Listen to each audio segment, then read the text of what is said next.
গাছের নিচে যে ভূত থাকে। ভূত থাকে মানে কি গাছের নিচে বাসা বাড়ি নিয়ে থাকে নাকি?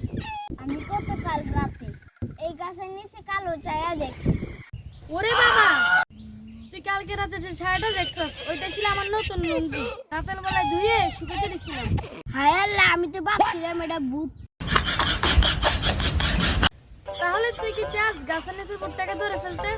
হ্যাঁ, আমি চাই গাছের নিচের ভূতটাকে ধরিয়ে ফেলতে। কিন্তু গাছের নিচে তো কোনো ভূত নাই, আমি এই লুঙ্গিটা শুকাতে দিছিলাম। লুঙ্গির কালোর ছায়াটাকে তুই ভাবছিলি ভূত। আচ্ছা, তুই তো চাস গাছের নিচের ভূতটাকে ধরে ফেলতে, তাহলে তুই কি দিয়ে ধরবি? ভূত বাদ দিয়ে ভূত ধরার কৌশল করবো। ভূত এসে খাওয়ার সময় তুই ধরে ফেলবি। আরে বোকা, ভূত কি দুধ ভাত খায় নাকি? ভূত খায় মোবাইলের ডাটা। তাহলে আমার মোবাইলটা এখন লুকাতে হবে। আরে গাছের নিচে কোনো ভূত নাই, আর তো মোবাইলে লুকাতে হবে না। চল আমার বাড়ির দিকে যাই।